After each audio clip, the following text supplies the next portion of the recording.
See if I can get this a little bit better.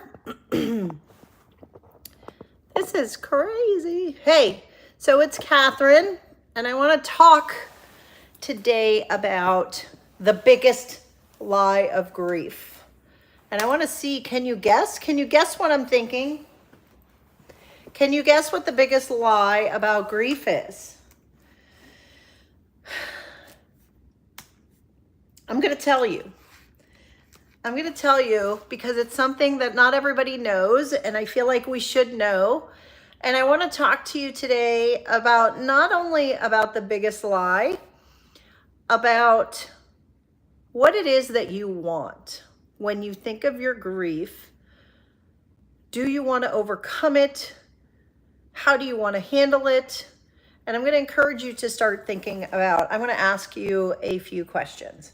But before I jump into that, I want to let you know that I have a new project that I'm working on to create something incredibly amazing that's going to help so many of you. And I'm super, super excited about it.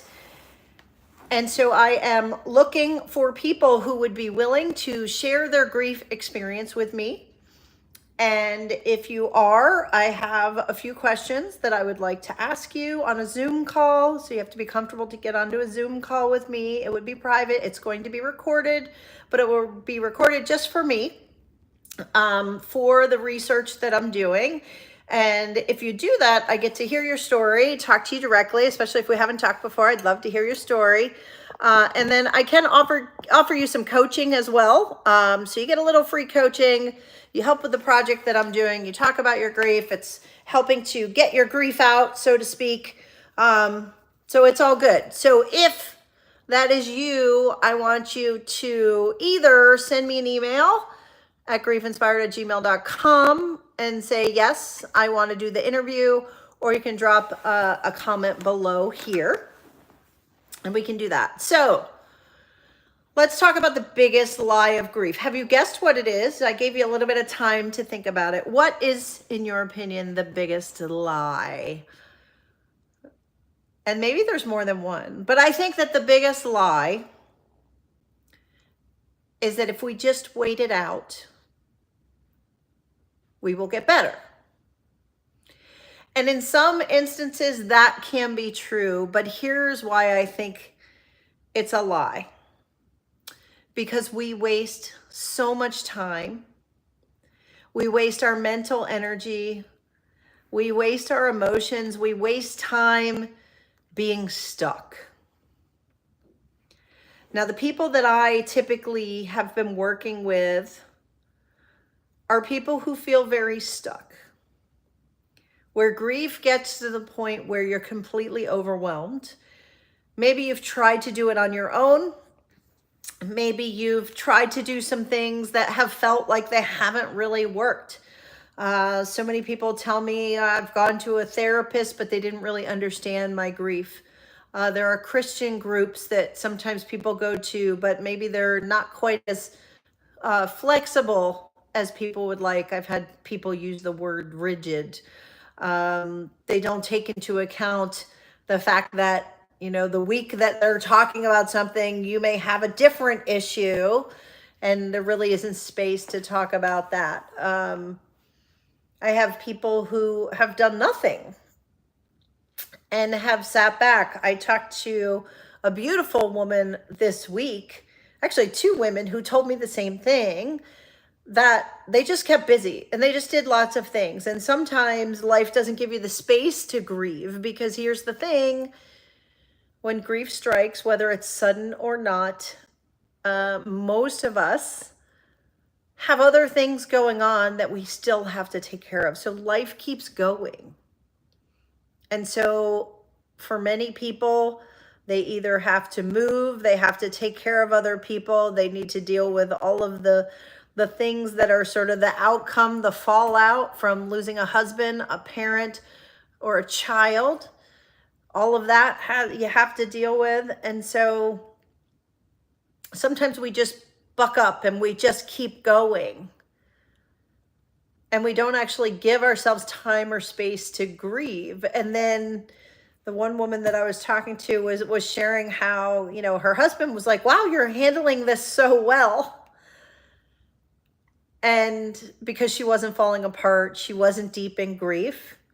She was living her life, or trying to live her life, trying to find a way to move forward. But in actuality, what she told me was, I don't think I've really processed it yet. I haven't had space or time, or I haven't thought about it. And so that can be really common. And so the biggest lie is that if you just wait, grief will kind of go away, that you'll just move past it. And that isn't true. If you ignore your grief, eventually it will come up. Something will happen. You'll have a fallout. You'll scream at someone. You'll realize that you're not sleeping at night. You maybe will drink a little bit too much, or start drinking more, want to be avoiding things, maybe snapping at people a little bit more, right? I talk about it, my tolerance for other people and for bullshit, that meter really went down when I was in the grief process. So if any of these things are happening for you, these are the things that happen with grief. And I'm looking for, I have some notes here, right? If you're feeling really trapped in a sadness that you can't move through, if you're ruminating all night long and you can't sleep because you can't turn your thoughts off, if you're realizing that you don't have joy in the things that you used to do, if your health is starting to go, or if you're just feeling like life isn't what it used to be, that it's not the same, and you wonder, is this a life worth living? You can be paralyzed in grief. You can feel stuck. It can start to affect the other aspects of your life. Start fighting with people, avoiding people, not talking to people, isolating yourself, feeling disconnected. All of these things are part of the grief process and are signaling about this biggest lie, that if you just wait, if you just hang on, if you just avoid your grief, that you'll just get better. And if you feel like you are stuck in grief, overwhelmed by everything that's happening, overwhelmed by life, feeling like you're not yourself anymore, like you've lost your purpose, your sense of direction, these are the things that grief does. And it's all very normal. And typically what we think, we say, well, there must be something wrong with me. And if you go to the doctor, the first thing they're going to do is medicate you.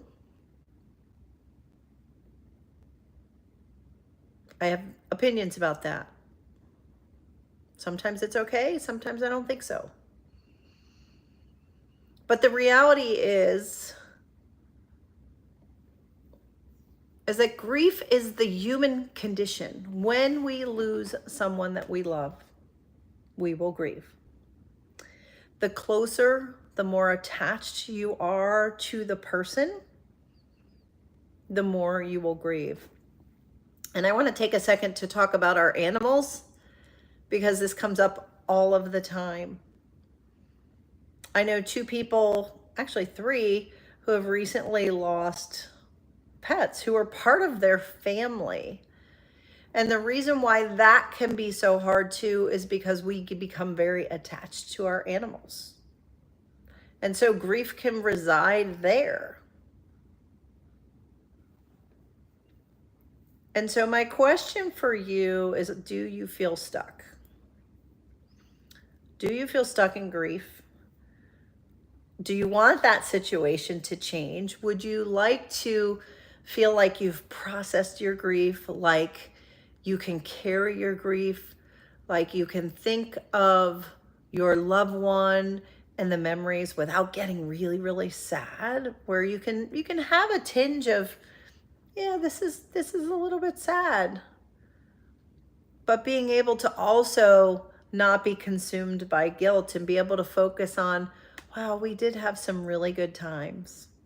Because sometimes what we do is we hyper focus on the time, the period of time around our loved ones passing. So maybe it's the last 2 weeks of their life. Maybe it's just the day that they passed. Maybe it's the period of time from when they were diagnosed or when they started really going downhill, or from the period of time when you knew that the end was near, that it was coming. We can get really hyper focused on that period of time. And so I do want to encourage you to, yes, let's talk about it. Let's get unstuck. Let's move through this. And sometimes some of the ways to do that is to remember your people and remember the reasons why you love them so much. So drop in the comments below who you lost and when you lost them so that I know. And I want to ask you a question or two. And if you want to answer this in the comments, it would be phenomenal. If you just want to answer it for yourself in your head, that's good too. If you want to answer these questions by spending some time journaling them, that's even better. It's up to you. Your grief is your own. Your process is your own. But if you are here, if you are feeling stuck or overwhelmed and you want to find new purpose, you want to be able to find a new future and find a way to be happy again, then I want to encourage you to think of these things, because this is part of where it starts. So when you think of your grief, what are the frustrations? What are you frustrated about with your grief? I want you to answer that question for yourself, answer it in writing, write it down somewhere so that you can remember to journal on it later. But what's frustrating? What's most challenging? What's the hardest part for you? Is it feeling lonely, isolated, disconnected? Is it because you haven't dealt with it and you're not really even sure where to start? Is it because there's a guilt that's so strong that you don't know what to do with it? Or is it because you don't want to deal with it at all? Because sometimes we're forced to deal with our grief and we're like, I don't have time for this. I remember telling somebody on a call this week, we were talking about powering through, and we kind of push our grief aside and we just keep going. And I did that. I did it while I was pregnant with my son, Mason. So I didn't have time to grieve. And that happens. And we power through. But eventually, grief comes calling. And what's been coming up for me quite a bit lately, and you can tell me if this is your case, is, a lot of us start to think about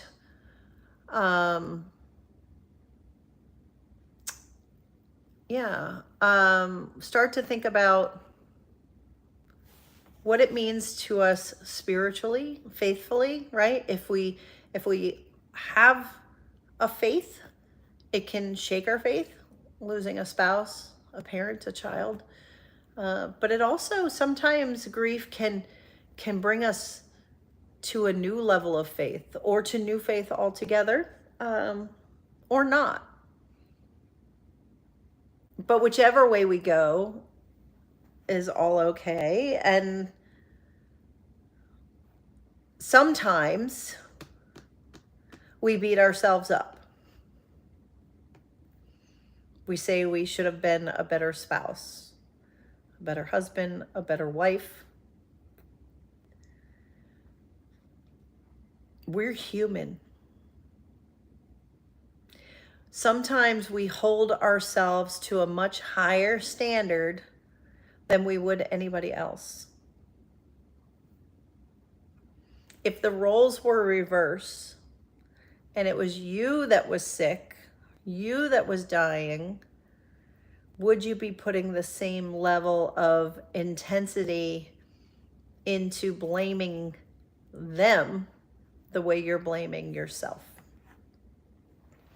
Spend some time thinking about that. It's easy to look back in hindsight. So easy. But here's the thing that I know.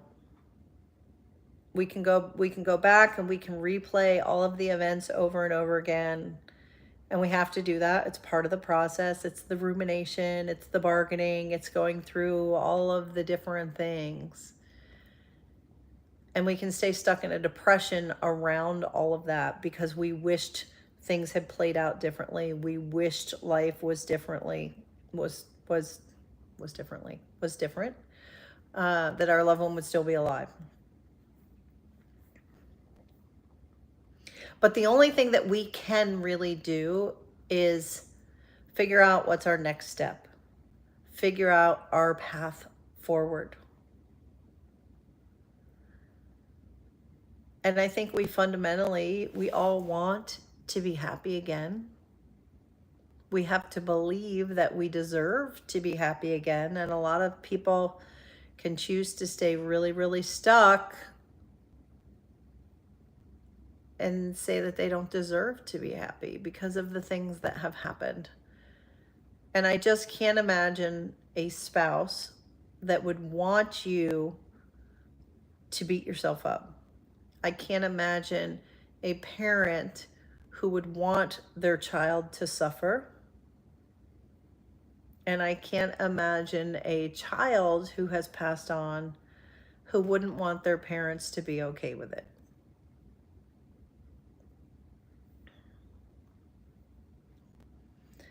So my question for you is, here you are. What is going to be your next step? What are you going to do to help you to look to the future, to say, I'm stuck. Can you acknowledge if you are stuck? And say, here's where I am, but I want to be over here. You have to define what that over here is. Where do you want to be? And I would love to know and have you comment, like, where do you want to get to? Right? I want to go from here to here. And then the question is, well, why? Why do you want to heal your grief? Is it because you want to be happy? Is it because you want to keep living? Is it because you have other people who are counting on you? Is it because you want to put something different into the world? Is it because you have a new way of looking at the world because your grief has fundamentally changed who you are as a person? The biggest lie of grief is that if we just wait, everything will be okay. And it's just not true, because there is no going back. There is no having things the way they were before your loss. This is change. We don't like change, but we have to go through the change. And that change can do things for you, can give you awarenesses about yourself, can teach you things that are going to be good for you. And it's not because you need to be a better person. It's because you're evolving. That's why it's so challenging when people don't get what you're going through. When you just say, like, why don't they understand me? Well, they're not in your shoes. And so it's really hard for somebody who hasn't been through the grief process and who hasn't experienced the type of loss that you've had, the type of grief that you're experiencing, to be able to really understand. And so you got to give those people a little bit of grace. And then you got to take accountability for yourself and say, no one's coming to save me. What am I going to do? How am I going to help myself? And that's what my research project is about, is creating tools that you can use to help yourself. So you don't have to do it all alone. That's not what I'm saying. I'm not suggesting in any way that you should grieve alone. Never, never, never. But what I do want is for you to take accountability, and to take accountability for yourself and say, I deserve more. And I think fundamentally there is an epidemic in this world, and it's not. I was just talking with a friend, right? No one is immune from grief. They just haven't gone through it yet. And if you're in it right now, this is your time to go through it. This is your time to work on it. This is your time to find a new level of awareness, a new level of understanding. Everything about grief has everything to do with learning more about yourself, seeing your patterns, seeing how you react to things.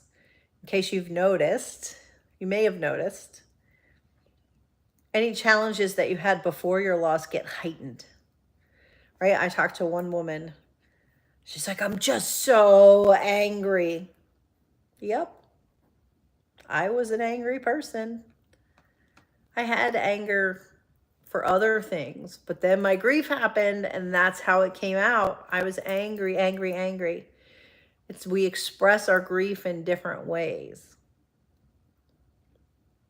If you're short-tempered before your loss, you're going to be really short-tempered during your loss. Guilty of that as well. If you tend to be somebody who looks on the negative side of things, you know, that half empty versus half full kind of person, well, when your loss happens, wow. 4 years and you're still struggling for Janet.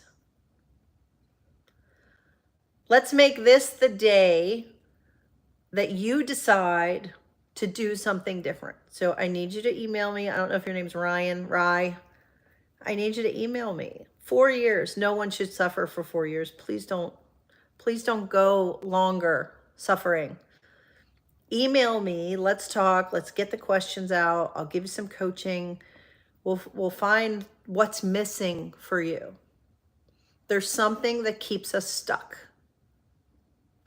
Sometimes it's ourselves. Sometimes it's life circumstances. Sometimes it's the way we view what happened.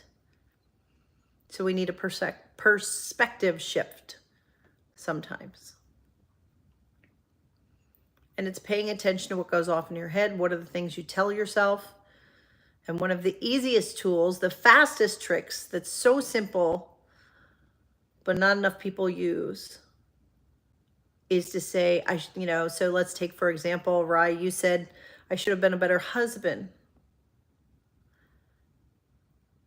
I want you to write that down on a piece of paper, and I want you to look at it. And I want you to ask yourself this question very, very seriously. Is that true? Can you absolutely for sure know that it's true, that you were not a good enough husband? Or is this you finding a way to beat yourself up, to stay in that angst? Sometimes we do that because we don't want to really, really grieve. We don't really want to feel it. And if we can stay in this other feeling, then we don't have to feel the true sadness, And I have another woman that this year, this holiday is going to be the anniversary of her mother's death. And she's like, it just feels weird. I'm having flashbacks to everything that happened last year at this time as she was coming to her end. And she's like, it just feels so weird and it just feels so wrong. And I mean, I get it. But she's also making herself wrong for feeling that way. It's like sometimes you just have to feel it. You have to feel grief. And so that's why I'm not a proponent for just going and getting medicated, because it just takes the grief away. It doesn't give you a chance to actually feel it, to actually process it. And that's what's required. It's the grief process. It's the human condition. And we make ourselves so wrong. And we think that things should be different. And the world should be another way. Byron Katie's book says, loving what is. Can you just be okay with where you're at? And say, I'm not perfect. I am where I'm at. And we're all just trying to continue to be better versions of ourselves. And I think the only thing that's really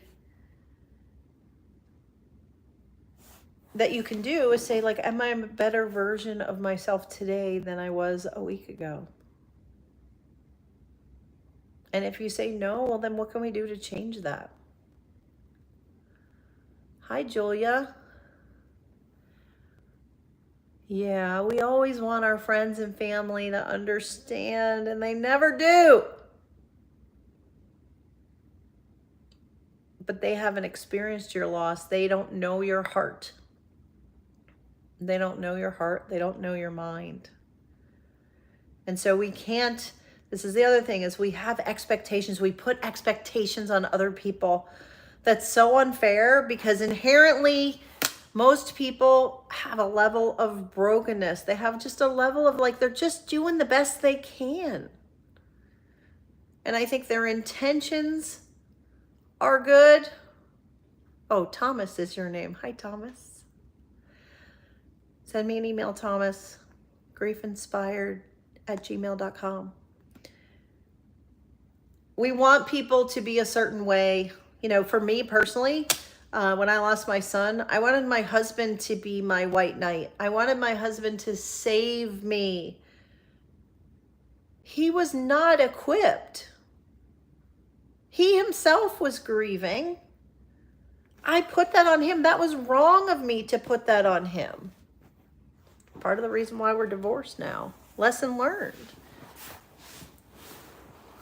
We put things on people that's not fair. Groups help because you can get with people who actually understand, who can say the right things, who can really get where you're coming from. I think that's very powerful. I think it is an important element to the grief process. Many of you know I do have a school platform. So if you find Grief Inspired on school, you can look in the description. If you want to be with people, just come and get in there and be with people. That's what we're doing right now. So I just want to give you guys a little bit of hope today. Let you know that you're not alone. Let you know that wherever you are in your grief process, pay attention to where that is. And if you feel stuck and you don't want to be stuck, that's when you reach out. And I want to be able to help with that. So there's some cool stuff coming. Stay tuned. Again, if you're willing to let me interview you and get a little bit of free coaching, let's do that. Let's do that. And keep commenting, keep talking to people here. There are people who understand where you're at because they're also there. It feels like we are alone. That is another lie, not the biggest lie, but it is another lie that no one understands what we're going through. It's just not true. But the biggest lie of grief, just to bring us full circle and come back around, the biggest lie of grief is that if we just wait, things are going to be okay. Things are just going to magically get better. It doesn't happen with grief. It will come back. So why not process it now? Why not deal with some of it now? And if you're looking for ways to do that, reach out, let me know, and I can help you. Thank you for spending this time with me. If you've been here through the whole thing, I appreciate it. I want to help. So reach out. Let's talk. Let's find a new path forward that can help us so that we can get back to being happy, but we're going to be happy in a new way, with a new awareness, new skill set, new tools, and a new way to look at our future, because you can't go back. You can only go forward.